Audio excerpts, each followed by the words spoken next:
A graça e a paz. Em nosso curso básico de vida cristã, nós estamos no livro 8, Epístolas Paulinas 2, Cartas aos Coríntios, capítulo 4, os dons espirituais e os ministérios. No tópico 1, desordens na igreja, recomendamos a ler a leitura de 1 Coríntios, do capítulo 11 ao capítulo 14, e foi tratado os seguintes assuntos. Qual o valor dos dons espirituais para a igreja de hoje? Qual era a desordem nos cultos da igreja de Corinto? E quais as consequências?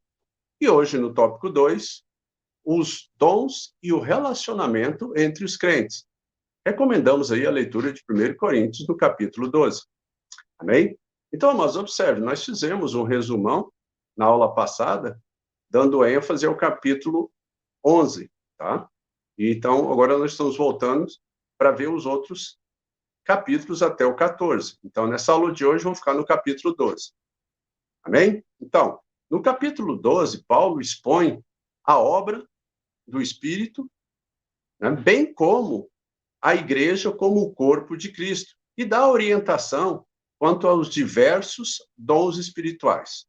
Os dons que o Espírito concede devem ser a expressão da vontade do Senhor e, portanto, empregados na administração da igreja. Neste corpo, nenhum membro pode estar isolado, nem ser autossuficiente, e todos os membros são necessários no corpo de Cristo. E nós vamos entender isso hoje, ok? Então, no Espírito, compartilhamos da mesma confissão. Vai do versículo 1 ao versículo 3. Paulo declara que ninguém, falando pelo Espírito de Deus, dirá que Jesus é maldito. Amados, observe, o termo falar pelo Espírito de Deus se refere ao dom de línguas. É provável que os coríntios tenham perguntado se tudo quanto era falado no Espírito era bom e era para a glória de Deus. E Paulo declara que quando eles eram gentios, eram levados a adorar ídolos, mas agora, como cristãos, trilhavam o caminho certo. Entenda, confessar que Jesus é o Senhor é somente pelo Espírito de Deus. Amém? No Espírito, servimos ao mesmo Deus. Vai do versículo 4 ao 6.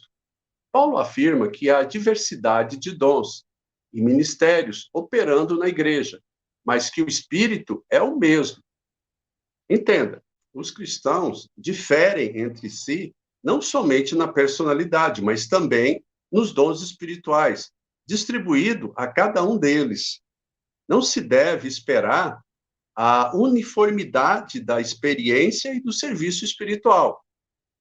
A unidade está no Espírito de Deus, que concede os dons, no Senhor, que é servido, e em Deus, que realiza a operação. Amém? No Espírito, a igreja é edificada como corpo de Cristo. Versículos 7 ao 12. No versículo 7, Paulo afirma que a manifestação do Espírito é concedida a cada um visando um fim proveitoso.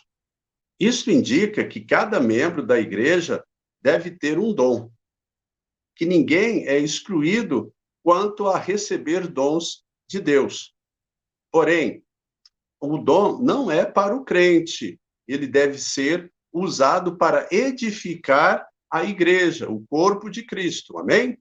Aqui Paulo volta ao princípio-chave desta carta, que tudo quanto alguém possuir deve ser usado de tal maneira que seja para a glória de Deus e o bem-estar do próximo.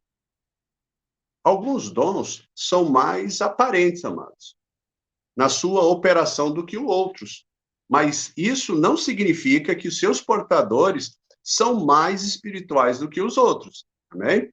Entenda, a espiritualidade do crente está ligada mais às graças espirituais, que é o fruto do Espírito. Está registrado lá em Gálatas, no capítulo 5, versículo 22 e 23, do que aos dons espirituais. Amém?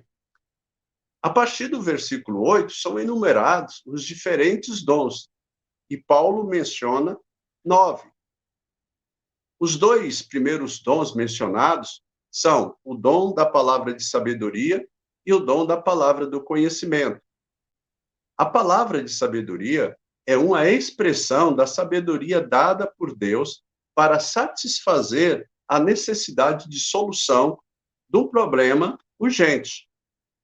Enquanto que a palavra de conhecimento é a revelação de algo, de algum fato, aliás, a revelação de algum fato que está na mente de Deus, mas que o Espírito Santo revela ao crente. Amém? O dom da fé, versículo 9. Se trata de uma fé especial, associada a operações milagrosas. Uma fé que traz consigo resultados visíveis e capacita o portador a operar milagres pelo Espírito de Deus. Dons de cura. Ainda no versículo 9.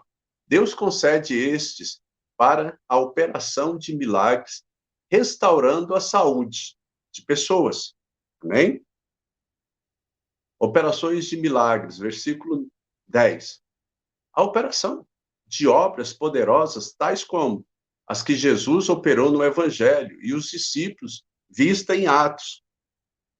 É um dom, amados, que permite que o portador opere maravilhas através de poderes especiais otorgados por Deus. Amém? Profecia, versículo 10. É um dom especial que capacita o crente a transmitir à igreja revelações da parte de Deus. Entenda, essas revelações do Espírito, no entanto, não são do mesmo tipo das que Paulo recebeu. Isso é, revelações de importância fundamental para toda a igreja em todos os tempos. Mas sim, é uma revelação dirigida à igreja local, sobre o que a mesma precisa fazer e saber em certas circunstâncias.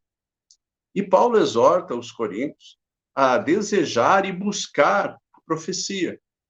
Logo, entenda isso, logo o dom da profecia não era limitado a um certo ofício. Amém? Discernimento de espíritos, versículo 10. Havia falsos mestres e até mesmo espíritos malignos operando nas igrejas.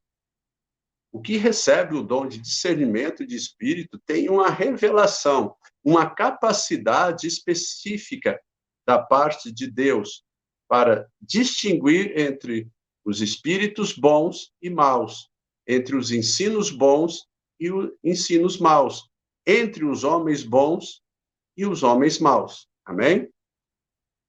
Entenda, o dom de línguas é um extraordinário dom do Espírito Santo para se falar uma língua, seja dos homens, seja celestial, mediante a intervenção direta do Espírito Santo. E Paulo, ele declara que há muitos tipos de línguas. Através delas, o homem, em plena posse das suas faculdades mentais, comunica-se com Deus num nível que transcende as limitações finitas da razão. Amém? Então, observe, amados, o dom de línguas é o único dom que é utilizado para a sua edificação pessoal. Entenda isso. Né? E duas coisas estão nítidas e claras aqui. Trata-se de uma língua falada mediante o Espírito Santo. Mas aquele que a fala, ele não perde o controle de si, ele tem o controle de si. Ele começa e fala o tanto que ele quer falar e para a hora que ele quer parar. Entenda isso. E outro ponto aqui, nem sempre quem recebe o dom de línguas recebe também o dom de interpretação de línguas. Amém? Então, observe. Vamos fazer um resuminho rápido aqui. Os dons espirituais estão divididos em três classes, que são, primeiro, os dons de revelação. Quais são os dons de revelação? Palavra de sabedoria, palavra de conhecimento e os e o discernimento de espíritos. Segundo, dom de poder, dom de cura, de operação de milagres e de fé. Terceiro, dons de inspiração, variedades de línguas, interpretação das línguas e profecias. Esses dons procedem de um só e o mesmo Espírito e são concedidos à igreja, conforme a vontade dele, do Espírito Santo. O corpo de Cristo nunca funcionará devidamente a não ser que tenhamos em operação os dons do Espírito Santo, através dos seus membros individuais, entenda isso, e aplicados ao corpo com amor, né? Então, continuando aqui. Então, nós vimos até agora, no versículo 1 ao 12, nós aprendemos que, através do Espírito, compartilhamos da mesma confissão, do mesmo Deus e do mesmo corpo. Amém? E nos versículos 12 a 20, Paulo nos mostra que, no mesmo Espírito, compartilhamos de um só batismo. Mas observe, as pessoas agora formavam um só corpo, mediante a experiência espiritual que a Bíblia chama de batismo. Isso é, a inclusão do novo crente no corpo de Cristo. Assim é formado o corpo da igreja, através de um só Espírito. Cada parte do corpo tem um ministério importante a executar ou a cumprir, ok? Precisamos uns dos outros. Versículos 21 a 25. Paulo declara que os membros que parecem mais importantes não devem desprezar os que parecem ser inferiores. Amém? Entenda isso aqui, amados. Observe. É como se os olhos dissessem à mão, não precisamos de ti. Ou se a cabeça dissesse aos pés, não preciso de vocês. Isso está no versículo 21, depois você verifica. Foi Deus quem colocou todos os membros no corpo, e todos são necessários.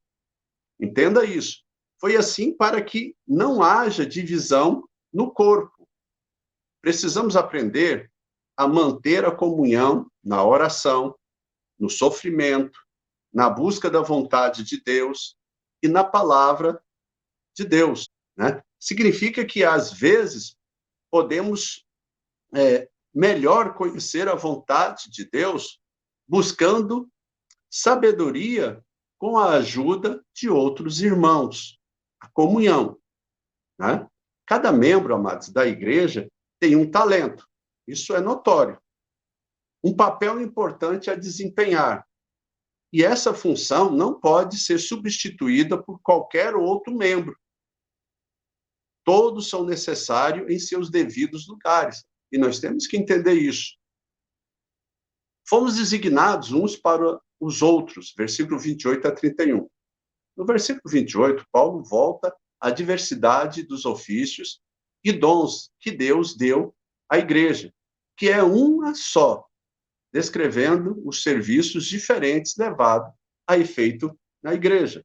Amém? Então, observe. Paulo começa aqui a citar os 3 primeiros ministérios mais importantes, no versículo 28. A uns estabeleceu Deus na igreja, primeiramente apóstolos, em segundo lugar profetas, em terceiro mestres. Então, amados, foram dados pelo Senhor para equipar o seu povo, como diz lá em Efésios, no capítulo 4, versículo 12, para o desempenho do seu serviço, para a edificação do corpo de Cristo. Amém? Então, vamos ver cada uma dessas partes aqui. Apóstolo. Comunica a doutrina fundamental da igreja e lança as bases da obra em expansão. Os 12 apóstolos do Cordeiro são um caso específico disso, amados. Eles andaram com Jesus. E como o próprio Paulo, viram-no ressurreto e foram chamados diretamente por ele para este serviço. Profetas declaram a mente de Deus no poder do Espírito. Seu ministério tem a ver com a necessidade do momento, mais do que com princípios permanentes. Ok? Mestre, tem como seu dever especial o ensino dos membros da igreja, na fé e na doutrina. e práticas cristãs. Socorro, aquele que atende aos membros pobres, fracos e doentes. E último, para nós terminarmos hoje, governo, administradores que dirigem a vida e o trabalho da igreja. Observe, amados, Paulo indica que dirigiam sem labutar, na palavra ou na doutrina. Logo, não tinham que ser pregadores. Nós temos que entender isso, né? Cada um tem o seu ministério, o seu chamamento, o seu chamado para fazer a obra do Senhor para o fortalecimento do corpo de Cristo. E Paulo termina o capítulo dizendo: entretanto, procurai com zelo os melhores dons. Novamente, nós voltamos a afirmar. Quais são os melhores dons? Os melhores dons está ligado ao seu ministério, para aquilo que você foi chamado. Tá? E você, quando receber o discernimento desse chamamento, você vai poder buscar com mais facilidade, com mais zelo, esses dons. Amém? Então, os dons do Espírito devem ser buscados. O mais importante, então, é orar para que os recebamos e edifiquemos a igreja, o corpo de Cristo. Amém? Na próxima aula, então, no capítulo 5, a relação entre amor, profecia e línguas. Tópico 1. O amor e o exercício dos dons. Recomendamos a leitura de 1 Coríntios, no capítulo 13. Ok? E vamos tratar os seguintes assuntos. Quais as 3 áreas em que devemos manifestar o amor, conforme 1 Coríntios, do capítulo 1 ao 13? Como definir as características do amor, dadas em 1 Coríntios, capítulo 13, do versículo 4 ao 13. Amém, amados? Nós estamos nos aprofundando, né? É lógico que nós temos que entender que os dons é muito mais complexo. Nós estamos dando apenas um resumo para você entender. E se você tem alguma dúvida ou ficou com uma dúvida, que você faça a sua pergunta, né? Mande a sua pergunta e nós estaremos respondendo. Se você gostou, deixe aí o seu like, né? Divulgue o canal com outras pessoas, para que outras pessoas também tenham a chance, tenham a oportunidade de crescer em conhecimento e graça. E que todos nós possamos fazer a obra do Senhor com todo o esmero, né? E com aquela consciência que devemos ter quanto à missão que nós recebemos. Ide por todo mundo e pregai o evangelho a toda criatura. Amém? Que Deus abençoe os irmãos e até a próxima aula. Em nome de Jesus.